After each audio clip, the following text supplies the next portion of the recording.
उससे पहले एक बड़ी खबर आपको दिखा दे। उत्तर प्रदेश के गोरखपुर से, जहां पीएम मोदी आज गोरखपुर दौरे पर हैं और पीएम मोदी ने खाद कारखाने का उद्घाटन किया है, साथ में एम्स का भी उद्घाटन कर रहे हैं।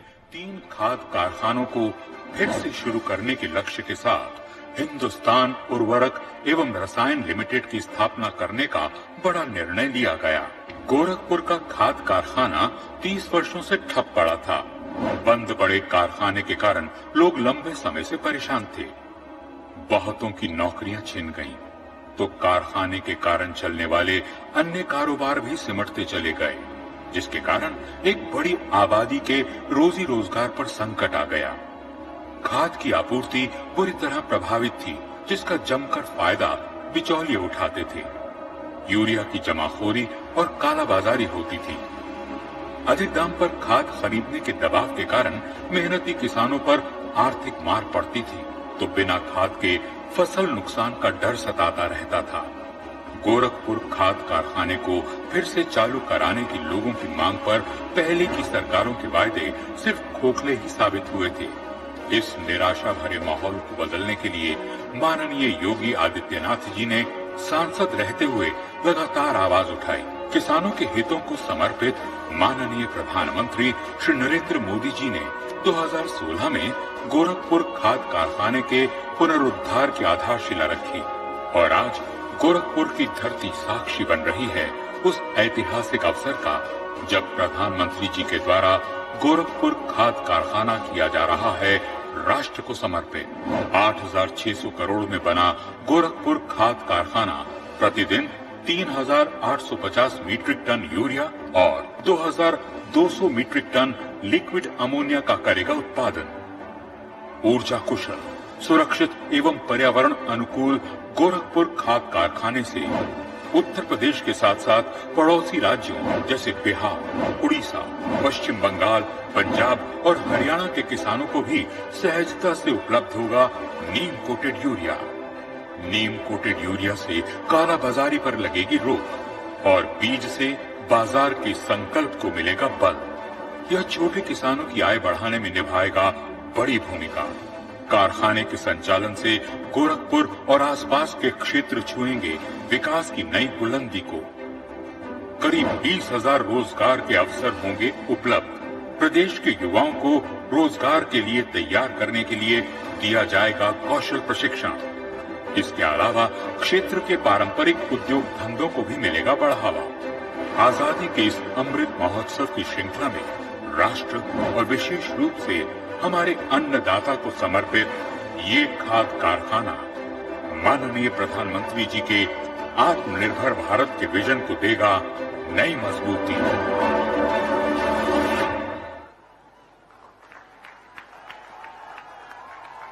अभी आपने देखा कि गोरखपुर खाद कारखाना किस तरह से उपयोगी होगा और आत्मनिर्भर भारत के निर्माण में महत्वपूर्ण भूमिका निभाएगा।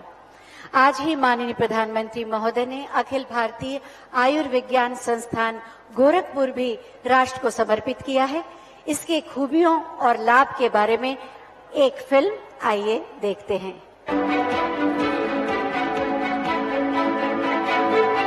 देश के यशस्वी प्रधानमंत्री नरेंद्र मोदी जी ने देशवासियों के कल्याण के लिए उनके स्वास्थ्य की रक्षा करना सबसे महत्वपूर्ण समझा और इस दिशा में उन्होंने एक के बाद एक कई कदम उठाए। 2014 से पहले बदहाल मेडिकल इंफ्रास्ट्रक्चर की हालत में सुधार लाने के लिए उन्होंने तेजी से विकास किया और आज देश चिकित्सा के क्षेत्र में आत्मनिर्भरता की राह पर है।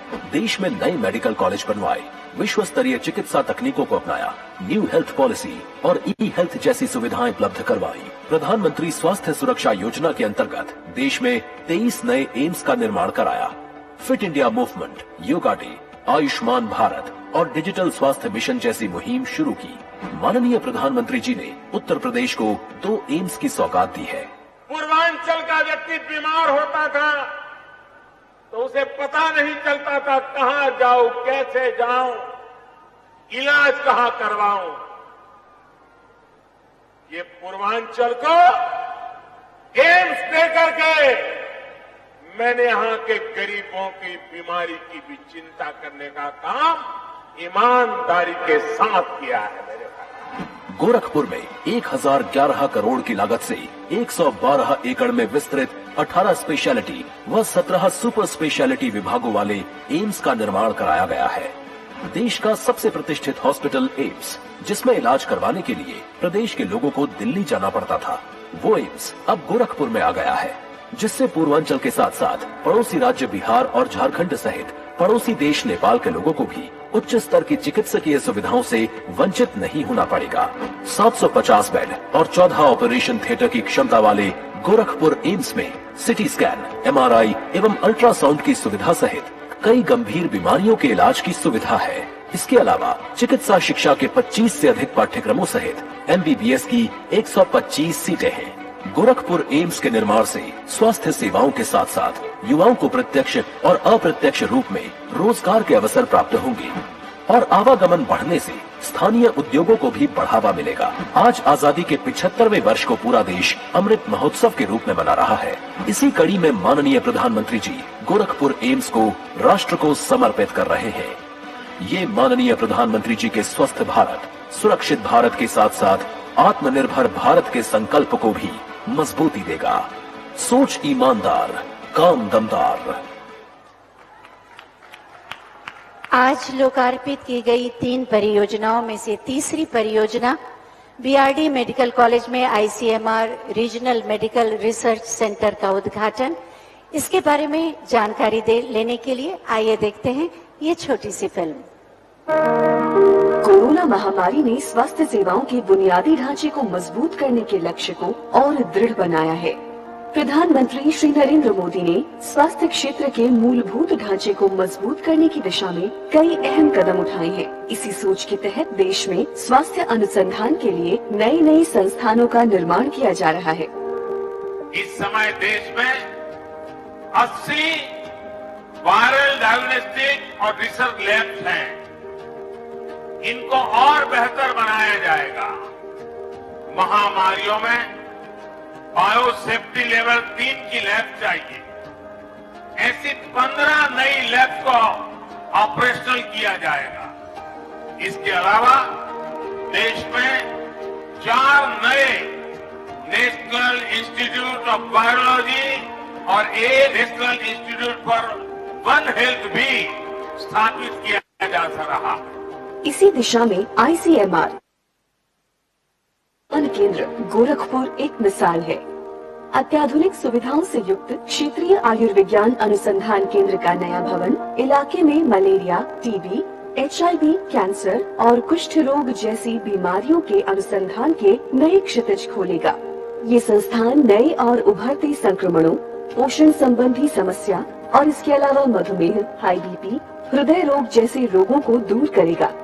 इस संस्थान के द्वारा क्षेत्रीय आबादी को अत्याधुनिक टेस्टिंग फैसिलिटी का लाभ मिलेगा, जिससे उन्हें रोगों की जांच के लिए सैंपल बाहर नहीं भेजना पड़ेगा और जांच के परिणाम भी समय से मिलेंगे।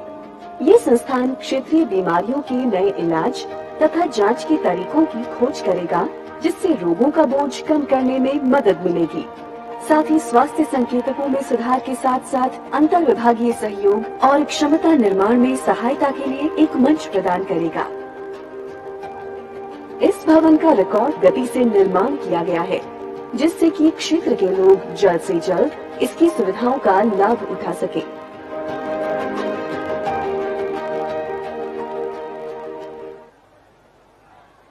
बहुत बहुत धन्यवाद माननीय प्रधानमंत्री जी, उत्तर प्रदेश को स्वास्थ्य और समृद्धि के ये उपहार देने के लिए। माननीय प्रधानमंत्री जी ने देश को एक मंत्र दिया, सबका साथ, सबका विकास, सबका विश्वास और सबका प्रयास। वास्तव में आज जिन परियोजनाओं का लोकार्पण हुआ, उनके माध्यम से यही मंत्र फलीभूत हुआ है। मैं बहुत ही आदर के साथ माननीय प्रधानमंत्री महोदय से अनुरोध करूंगी कि अपने आशीर्वचनों से हमें अभिसिंचित करें। भारत माता की।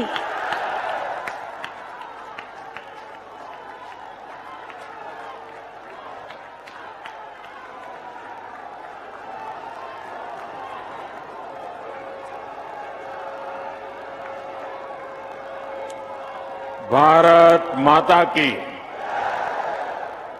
भारत माता की। धर्म, अध्यात्म और क्रांति का नगरी गोरखपुर का देवतुल्य लोगन के हम प्रणाम करत बानी।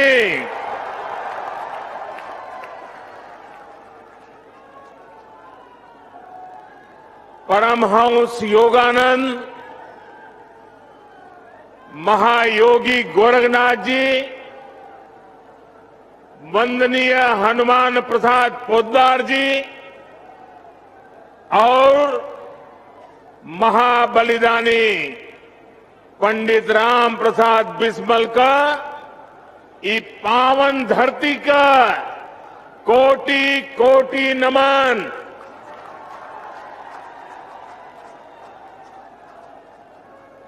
आप सब लोग जवने खाद कारखाना और एम्स का बहुत दिन से इंतजार करत रही है,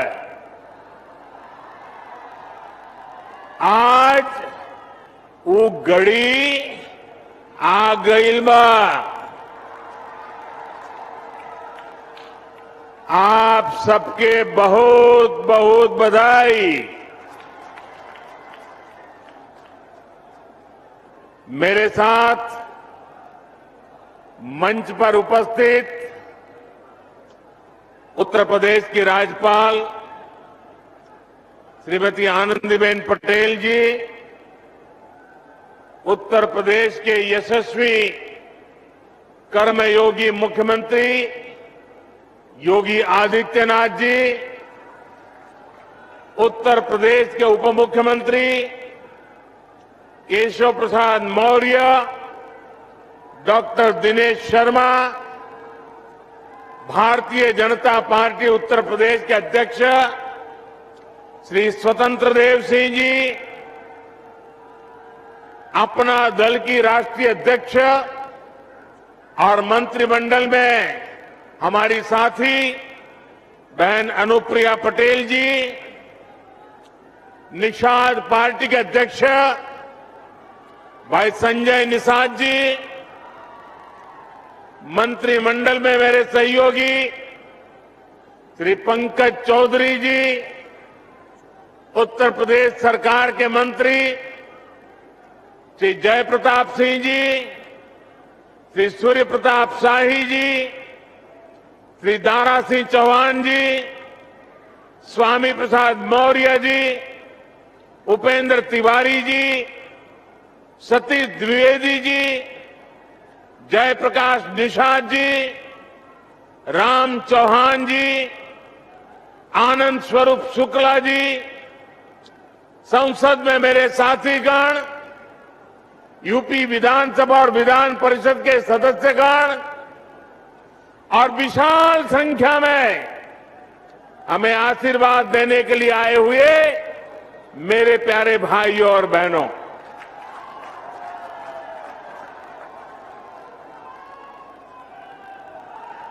जब मैं मंच पे आया तो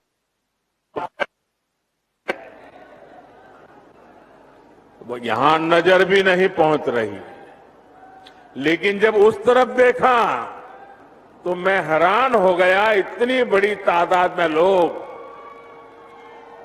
और मैं नहीं मानता हूं शायद उनको दिखाई भी नहीं देता होगा, सुनाई भी नहीं देता होगा, इतने दूर दूर लोग झंडे हिला रहे हैं।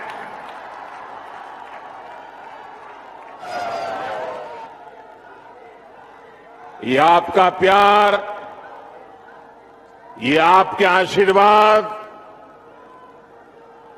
हमें आपके लिए दिन रात काम करने की प्रेरणा देते हैं, ऊर्जा देते हैं, ताकत देते हैं। 5 साल पहले मैं यहां एम्स और खाद कारखाने का शिलान्यास करने आया था। आज इन दोनों का एक साथ लोकार्पण करने का सौभाग्य भी आपने मुझे ही दिया है।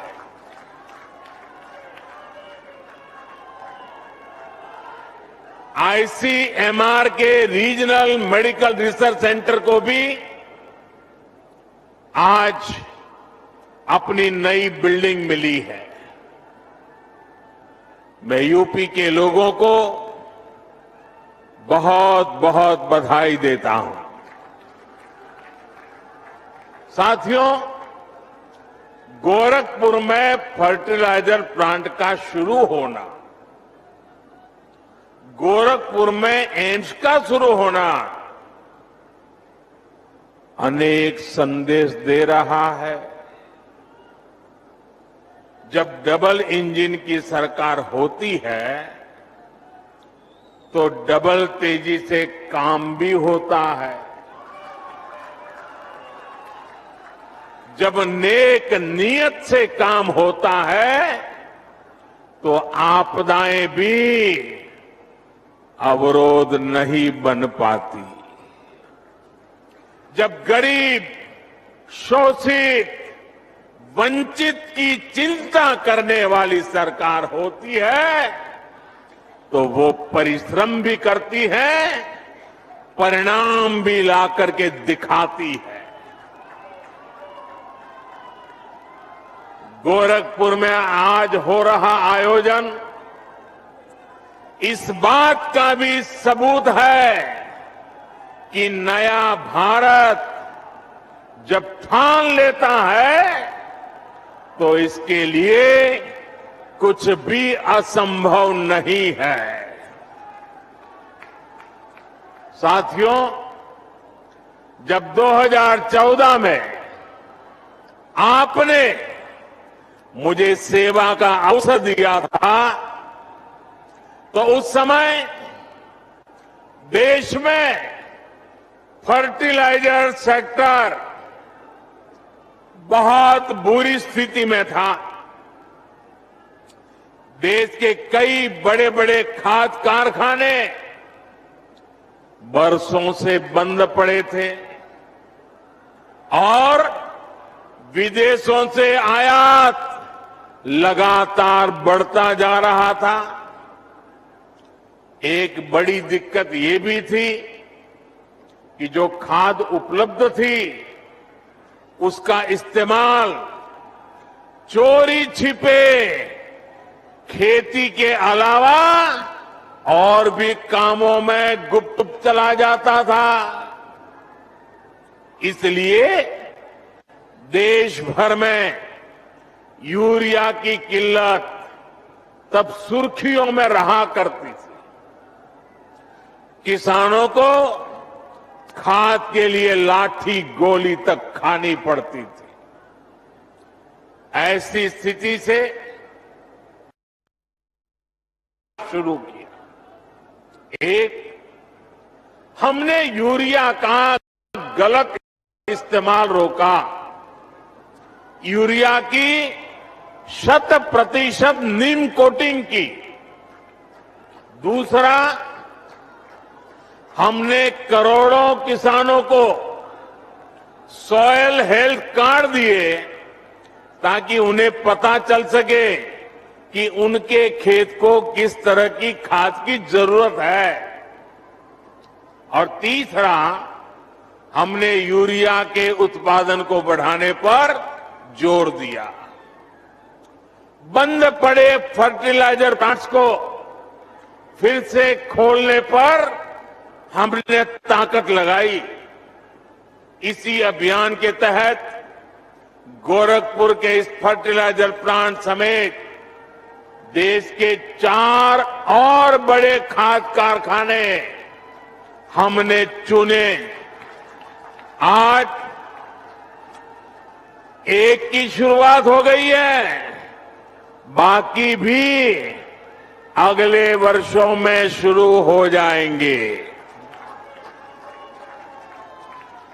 साथियों, गोरखपुर फर्टिलाइजर प्लांट को शुरू करवाने के लिए एक और भगीरथ कार्य हुआ है। जिस तरह से भगीरथ जी गंगा जी को लेकर आए थे, वैसे ही इस फर्टिलाइजर प्लांट तक ईंधन पहुंचाने के लिए ऊर्जा गंगा को लाया गया है। पीएम ऊर्जा गंगा गैस पाइपलाइन परियोजना के तहत हल्दिया से जगदीशपुर पाइपलाइन बिछाई गई है। इस पाइपलाइन की वजह से गोरखपुर फर्टिलाइजर प्लांट तो शुरू हुआ ही है, पूर्वी भारत के दर्जनों जिलों में पाइप से सस्ती गैस भी मिलने लगी है।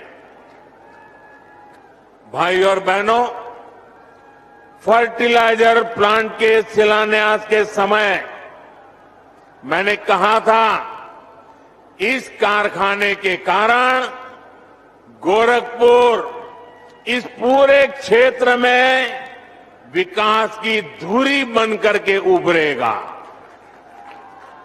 आज मैं इसे सच होते देख रहा हूं। ये खाद कारखाना राज्य के अनेक किसानों को पर्याप्त यूरिया तो देगा ही, इससे पूर्वांचल में रोजगार और स्वरोजगार के हजारों नए अवसर तैयार होंगे। अब यहां आर्थिक विकास की एक नई संभावना फिर से पैदा होगी। अनेक नए बिजनेस शुरू होंगे। खाद कारखाने से जुड़े सहायक उद्योगों के साथ ही ट्रांसपोर्टेशन और सर्विस सेक्टर को भी इससे बढ़ावा मिलेगा। साथियों, गोरखपुर खाद कारखाने की बहुत बड़ी भूमिका देश को यूरिया के उत्पादन में आत्मनिर्भर बनाने में भी होगी। देश के अलग अलग हिस्सों में बन रहे 5 फर्टिलाइजर प्लांट शुरू होने के बाद 60 लाख टन अतिरिक्त यूरिया देश को मिलेगा। यानी भारत को हजारों करोड़ रुपए विदेश नहीं भेजने होंगे, भारत का पैसा भारत में ही लगेगा। साथियों, खाद के मामले में आत्मनिर्भरता क्यों जरूरी है, ये हमने कोरोना के इस संकट काल में भी देखा है। कोरोना से दुनिया भर ने लॉकडाउन लगे, एक देश से दूसरे देश में आवाजाही रुक गई, सप्लाई चेन टूट गई। इससे अंतर्राष्ट्रीय स्तर पर खाद की कीमतें बहुत ज्यादा बढ़ गई। लेकिन किसानों के लिए समर्पित और संवेदनशील हमारी सरकार ने ये सुनिश्चित किया कि दुनिया में फर्टिलाइजर के दाम भले बढ़े, बहुत बढ़ गए, लेकिन वो बोझ हम किसानों की तरफ नहीं जाने देंगे। किसानों को कम से कम परेशानी हो, इसकी हमने जिम्मेवारी ली। आप हैरान हो जाएंगे सुनकर के भाइयों बहनों, इसी साल एनपीके फर्टिलाइजर के लिए दुनिया में दाम बढ़ने के कारण 43,000 करोड़ रुपए से ज्यादा सब्सिडी हमें किसानों के लिए बढ़ाना आवश्यक हुआ और हमने किया। यूरिया के लिए भी सब्सिडी में हमारी सरकार ने 33,000 करोड़ रुपयों की वृद्धि की। क्यों?